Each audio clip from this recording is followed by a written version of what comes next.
पढ़ेंगे क्लास 10 के प्रश्नावली 6.4 का क्वेश्चन नंबर 7 पढ़ेंगे। क्वेश्चन नंबर 7 क्या कहता है, देखिए कि सिद्ध कीजिए कि एक वर्ग की किसी भुजा पर बनाए गए समबाहु त्रिभुज का क्षेत्रफल उसी वर्ग के एक विकर्ण पर बनाए गए समबाहु त्रिभुज के क्षेत्रफल का आधा होता है। ये देखिए आसान क्वेश्चन है, केवल आपको देखकर समझ जाना है, ठीक है ना। क्या कहता है कि देखिए कि एक वर्ग है, तो वर्ग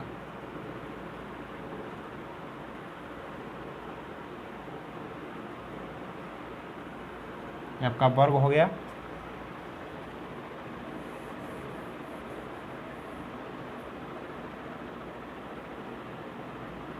एक वर्ग कह रहा है कि वर्ग है, ठीक ना। तो वर्ग किसे कहते हैं, जिसका चारों भुजा आपस में बराबर होते हैं। तो चारों भुजा क्या है, बराबर है, मान के चलिए, ठीक है ना। तो चारों के चारों भुजा बराबर हैं, ए बी सी डी। इस वर्ग का नाम दे दिए ए बी सी डी, आप कुछ भी दे सकते हैं, ठीक है ना। एक वर्ग है, इसका चारों भुजा क्या होते हैं, आपस में बराबर होते हैं। इस हम वर्ग को नाम दे दिए बी सी डी। फिर कहता है कि किसी भुजा पर बनाए गए समबाहु त्रिभुज का क्षेत्रफल, यानी क्या कहता है कि इसका चार भुजा हैं, A B C C D और ए डी, यानी चारों भुजा में किसी एक पर आपको एक समबाहु त्रिभुज का निर्माण करना है, ठीक है ना। तो चलिए हम बी सी भुजा ले लिए और बी सी पर हम एक समबाहु त्रिभुज बना दिए। इस प्रकार से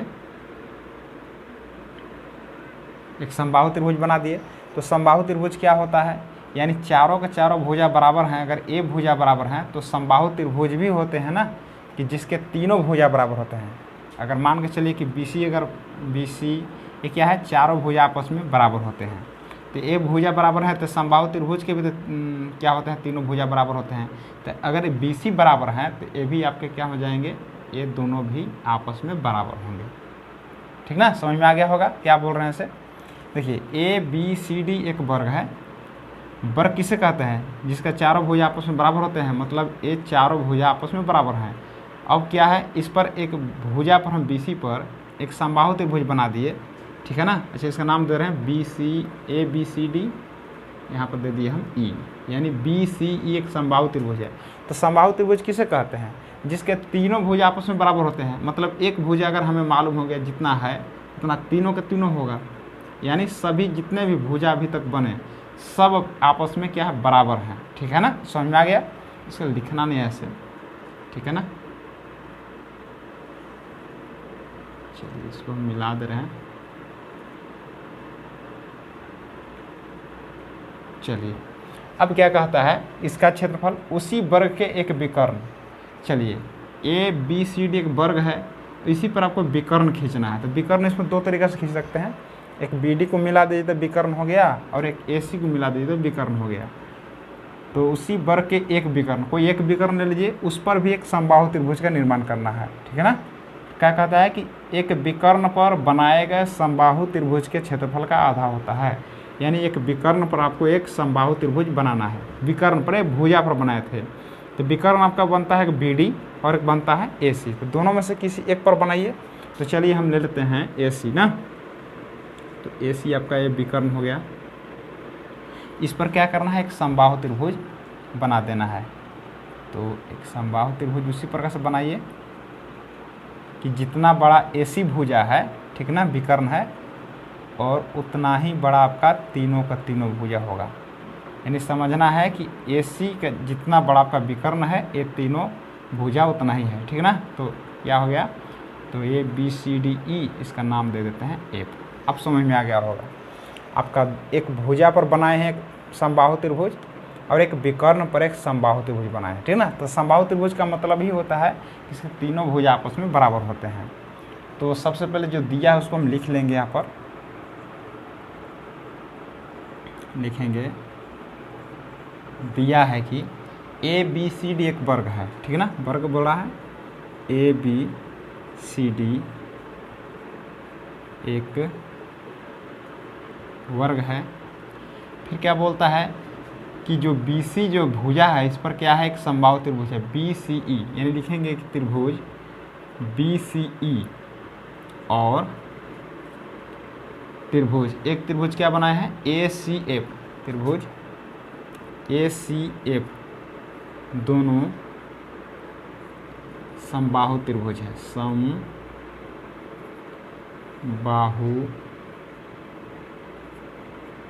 त्रिभुज है, जो क्रमशः जो BCE जो दिख रहा है, BCE किस पर स्थित है, भुजा BC पर, यानी क्रमशः भुजा BC और त्रिभुज जो दिख रहा है ACF ना, ACF, ये भी समबाहु त्रिभुज है, लेकिन ये किस पर स्थित है, ये विकर्ण पर स्थित है, ठीक ना। तो लिखेंगे भुजा BC और ये जो त्रिभुज है ACF विकर्ण AC पर स्थित है, ये आपको दिया हुआ है। अब सिद्ध क्या करना है, कहता है कि देखिए भुजा पर बनाए गए समबाहु त्रिभुज का क्षेत्रफल, यानी लिखेंगे यहाँ पर सिद्ध करना है कि सिद्ध क्या करना है कि एरिया यानी क्षेत्रफल भुजा पर बनाया गया समबाहु त्रिभुज, यानी भुजा BC पर बनाया गया समबाहु त्रिभुज क्या है, BCF, BCE है ना, BCE ठीक है, BCE बराबर का कहता है कि विकर्ण पर बनाए गए समबाहु त्रिभुज का क्षेत्रफल, यानी विकर्ण AC पर बनाए गए त्रिभुज का क्या नाम है, ACF ना। तो त्रिभुज ACF क्या बोलता है कि क्षेत्रफल का आधा है, यानी इसका ये जो क्षेत्रफल है इसका आधा के बराबर है ना, यानी आधा है, ठीक है। यही आपको सिद्ध करना है। अब यहाँ पर हम बनाएंगे, कैसे बनाएंगे देखिए, तो लिखेंगे यहाँ पर प्रमाण। देखिए कैसे बनाएंगे, कि सबसे पहले जान लीजिए कि समबाहु त्रिभुज क्या होती है। तो समबाहु त्रिभुज हम लोग जानते हैं कि जिस त्रिभुज का तीनों भुजा आपस में बराबर होते हैं, यानी कोण भी बराबर होते हैं, भुजा भी बराबर होते हैं ना, ऐसे समझना है कि समबाहु त्रिभुज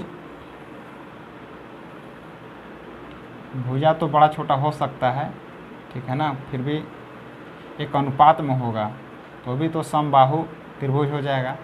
लेकिन देखिए समबाहु त्रिभुज का मतलब होता है कि जिसका कोण जो है ना एक कभी नहीं बदलेगा। समबाहु त्रिभुज का मतलब तीनों कोण आपस में बराबर होंगे, तो तीनों कोण मिलाकर कितना होता है 180। अब प्रत्येक कोण बराबर है तो 3 से भाग लगाएंगे तो कितना होगा 60 डिग्री, यानी प्रत्येक कितना होगा 60 डिग्री होते हैं।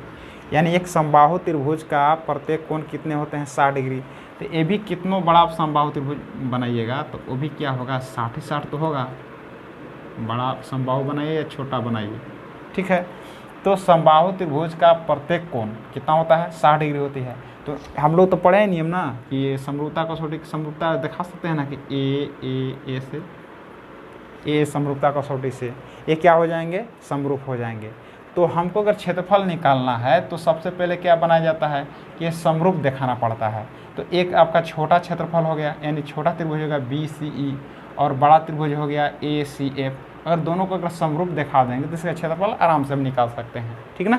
इससे पहले ऐसा सवाल भी बनाए हैं हम लोग, देखिए आसानी से आप बना सकते हैं। देखिए तो क्या करेंगे कि ये दोनों त्रिभुज है समरूप, पहले दिखाएंगे तो लिखेंगे कि त्रिभुज, ठीक ना, छोटा लिखिए BCE, यानी BCE समरूप त्रिभुज ACF। तो यहाँ पर लिख दीजिए कि क्या लिखिएगा, लिखेंगे यहाँ पर कि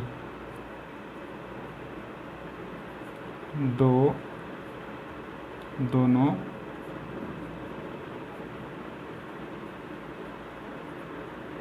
समबाहु त्रिभुज है, अतः एंगल समरूपता कसौटी से दोनों समरूप हैं, दोनों त्रिभुज समरूप हैं। लिख सकते हैं ना, तो यहाँ पे लिख सकते हैं कि एंगल एंगल एंगल समरूपता कसौटी से, क्योंकि समबाहु त्रिभुज को बताया कि प्रत्येक कोण क्या होते हैं, बराबर होते हैं, 60-60 डिग्री होते हैं, ठीक ना।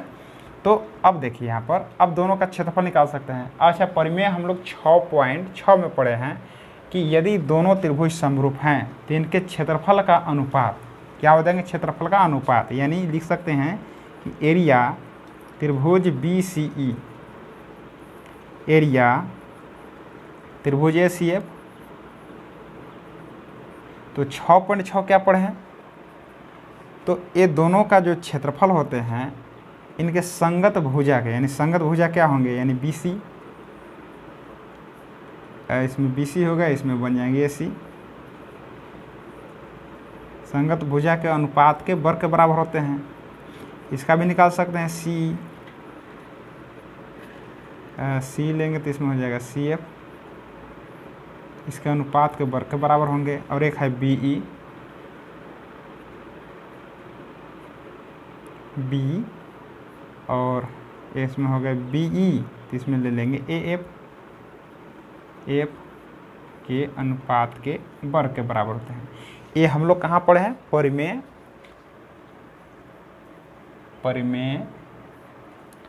6.6 से, ठीक ना, ये हम लोग पढ़े हैं, ठीक है, याद होगा। तो आपको ज़्यादा नहीं लेना है, देखिए हमको लेना है, ये देखिए भुजा और एक विकर्ण, ठीक है ना, यानी आपका जो है ये वाला,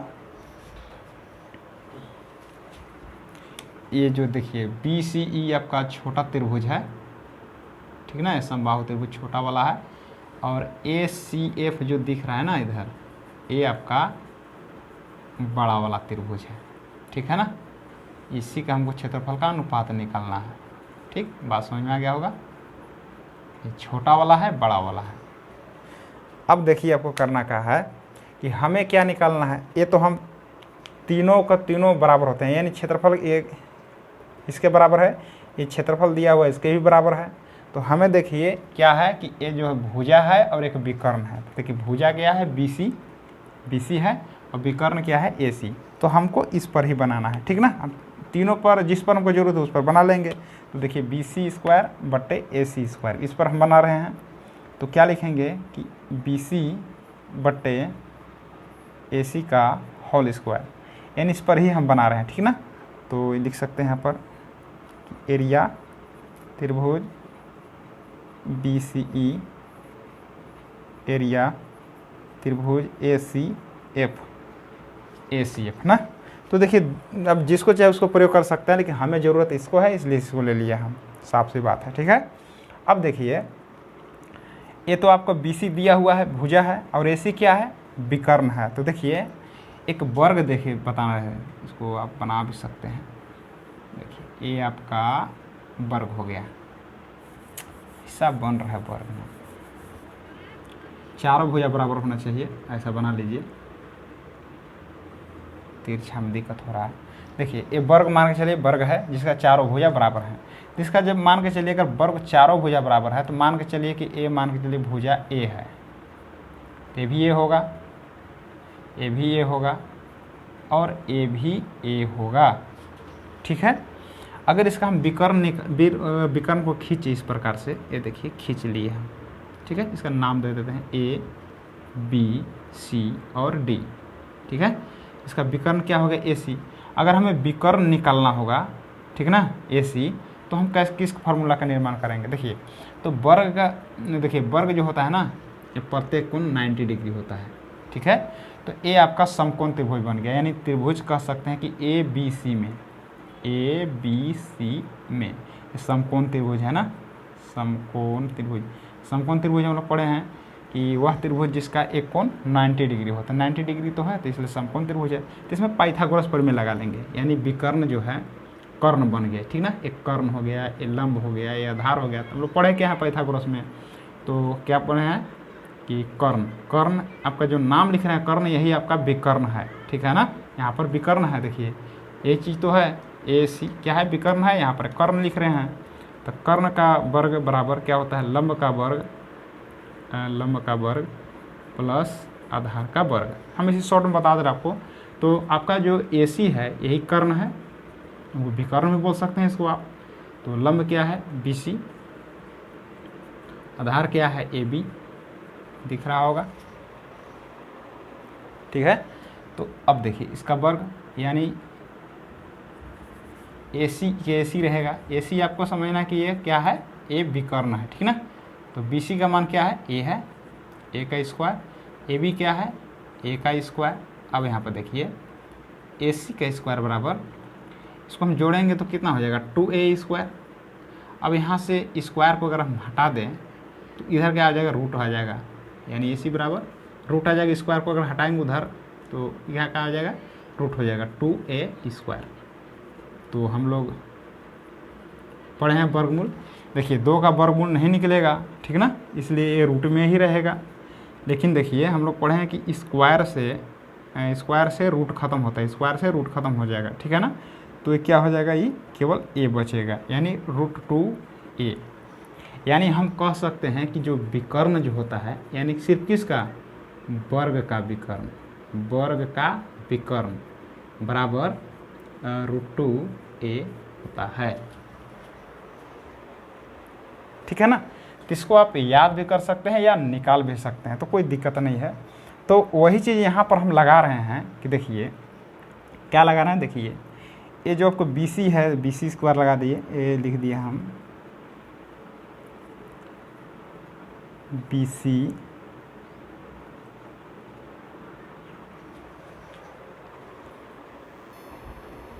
ठीक है ना। तो इसको आप ऐसे भी लगा सकते हैं, बी सी हो गया बी सी बटे, अब देखिए ए सी क्या है, विकर्ण है। ए सी यहाँ पर पता है ना, ए सी एक विकर्ण है, तो आप यहाँ पर लिख सकते हैं। सिर्फ देखिए कहाँ पर लगाना आपको, जब वर्ग रहे ना, वर्ग का जो विकर्ण होता है ये सूत्र ही होता है, ठीक ना, √2 भुजा, ठीक ना। तो भुजा क्या है आपका, बी सी है, ठीक है ना। तो आप लिख सकते हैं यहाँ पर कि यहाँ पर लिख दे रहे हैं कि विकर्ण बराबर √2 भुजा लिख सकते हैं, क्योंकि देखिए भुजा क्या है, ये देखिए ये चारों जो है भुजा है, A B, B C, C D, A D, ये चारों के चारों बराबर है। ए बी बराबर बी सी है, बी सी बराबर सी डी है, सी डी बराबर डी है, जिसको जरूरत हो उसको हम लिख लेंगे। यानी भुजा के जगह पर आप बी सी भी लिख सकते हैं, ठीक है ना, ये बात आपको समझना है। तो बी सी का हो गया। अब विकर्ण जो ए सी है, यानी लिख सकते हैं कि ए सी जो विकर्ण है, ए सी जो विकर्ण है,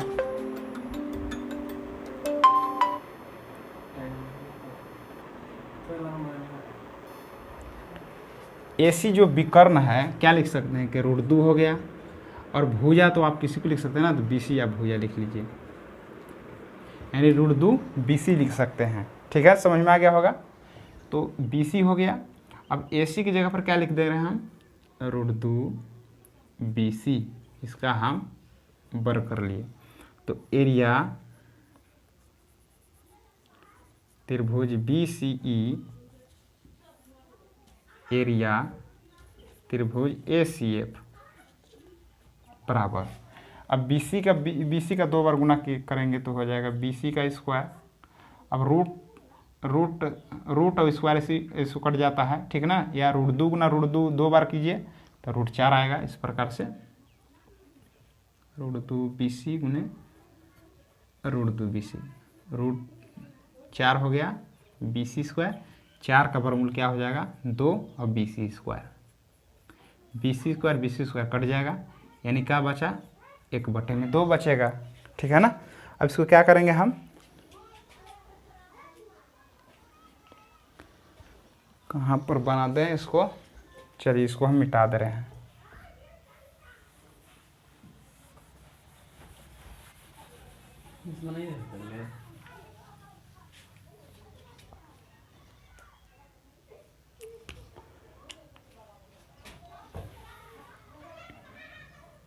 तो यहाँ पर लिख लीजिए एरिया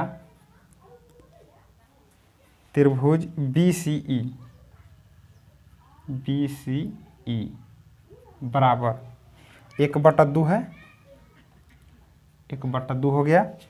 ये देखिए एरिया त्रिभुज ACF जो है ये भाग में है, बटा के नीचे भाग है, जब बराबर को उधर ले जाएंगे तो क्या हो जाएगा, गुना में हो जाएगा, यानी एरिया त्रिभुज ACF, ठीक ना। हमें क्या सिद्ध करना था, यही तो सिद्ध करना था ना, जो यहाँ पर आ गया। तो इस प्रकार से हम लिख सकते हैं कि प्रूव हो गया, सिद्ध हो गया, ठीक है ना। तो आशा करते हैं प्रश्न आपको अच्छी तरह से समझ में आ गया होगा। धन्यवाद।